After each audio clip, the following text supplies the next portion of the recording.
നമസ്കാരം, എല്ലാവർക്കും പ്രവാസി മലയാളിയിലേക്ക് സ്വാഗതം. പ്രവാസികൾക്ക് പുതിയ മുന്നറിയിപ്പുമായി എയർപോർട്ട് അധികൃതർ രംഗത്തെത്തിയിരിക്കുകയാണ്.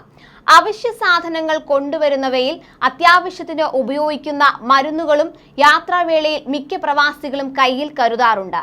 നാട്ടിലെത്തി എന്തെങ്കിലും അസുഖങ്ങൾക്ക് ചികിത്സ ആവശ്യമായി വന്നാൽ ഡോക്ടറുടെ നിർദ്ദേശപ്രകാരം മരുന്നുകൾ വാങ്ങി ഗൾഫിലേക്ക് മടങ്ങുന്ന വേളയിൽ ഇവ കയ്യിൽ കരുതുകയും ചെയ്യാറുണ്ട്. പെട്ടെന്ന് നാട്ടിലേക്ക് മടങ്ങുന്നവരല്ലെങ്കിൽ കുറച്ചധികം മരുന്നുകൾ നാട്ടിൽ നിന്ന് കൊണ്ടുപോകാറുമുണ്ട്. ഇത് ഇനി നടക്കില്ല.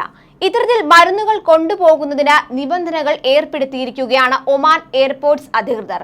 ഇനി വിമാനത്താവളത്തിൽ ഇത്തരം മരുന്നുകളുമായി എത്തുന്നവർ കുറിപ്പടികൾ കൈവശമില്ലാതെ ഒരൊറ്റ മരുന്നുകൾ പോലും കൊണ്ടുവരാൻ അനുവദിക്കില്ലെന്നാണ് അധികൃതർ അറിയിച്ചിരിക്കുന്നത്. നിരവധി യാത്രക്കാർ കുറിപ്പടി ഇല്ലാതെ ധാരാളം മരുന്നുകൾ കൊണ്ടുവരുന്നത് ശ്രദ്ധയിൽപ്പെട്ടിട്ടുണ്ട്. ഈ സാഹചര്യത്തിലാണ് മുന്നറിയിപ്പെന്നും അധികൃതർ പ്രസ്താവനയിൽ ചൂണ്ടിക്കാട്ടുന്നു. കുറിപ്പടിയില്ലാതെ യാത്ര ചെയ്യുന്നവരുടെ യാത്ര വൈകുന്നതിന് ഇടയാക്കി. കൂടാതെ നിരവധി ഗുളികകൾ റോയൽ ഒമാൻ പോലീസ് പിടിച്ചെടുക്കുന്നതിനും ഇടയാക്കി.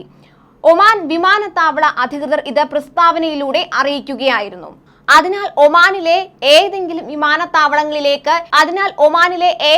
വിമാനത്താവളങ്ങളിലേക്ക് ഏത് കമ്പനിയുടെ വിമാനങ്ങളിലായാലും യാത്ര ചെയ്യുന്നവർ സുഗമമായ യാത്ര ഉറപ്പാക്കുന്നതിനായി അവർ കൊണ്ടുവരുന്ന എല്ലാ മരുന്നുകളുടെയും മെഡിക്കൽ പ്രിസ്ക്രിപ്ഷനുകൾ കൂടി കയ്യിൽ കരുതാൻ മറക്കേണ്ട. വെറുതെ ഇത് എടുക്കാതെ വന്ന പണി വാങ്ങുന്നതിലും നല്ലത് മരുന്ന് വാങ്ങുന്നതിന് മുൻപായി തന്നെ ഡോക്ടറിൽ നിന്ന് പ്രിസ്ക്രിപ്ഷൻ എഴുതി വാങ്ങുക. ഇത് കൈവശം വെക്കുക.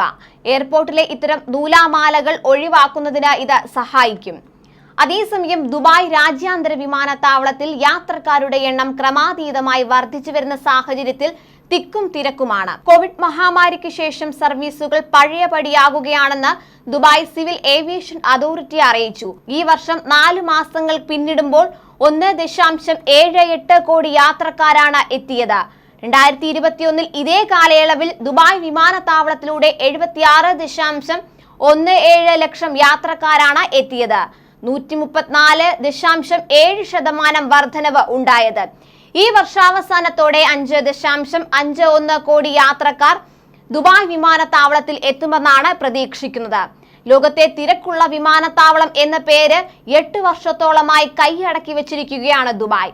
പ്രതിസന്ധിയെ വിജയകരമായി കൈകാര്യം ചെയ്യുന്നതിലും ജനങ്ങളുടെ ആരോഗ്യവും ക്ഷേമവും സംരക്ഷിക്കുന്നതിനും സർക്കാർ കൈവരിച്ച നേട്ടമാണ് ഏറ്റവും വിശ്വാസമുള്ള രാജ്യങ്ങളിലൊന്നായി മാറാൻ കാരണമെന്ന് എയർപോർട്ട് ഇന്നോവേഷൻ ആൻഡ് ഡെവലപ്മെന്റ് കോൺഫറൻസിൽ നടത്തിയ പ്രസംഗത്തിൽ ദുബായ് വിമാനത്താവള ഡെപ്യൂട്ടി CEO ജമാൽ അൽഹായ് പറഞ്ഞു.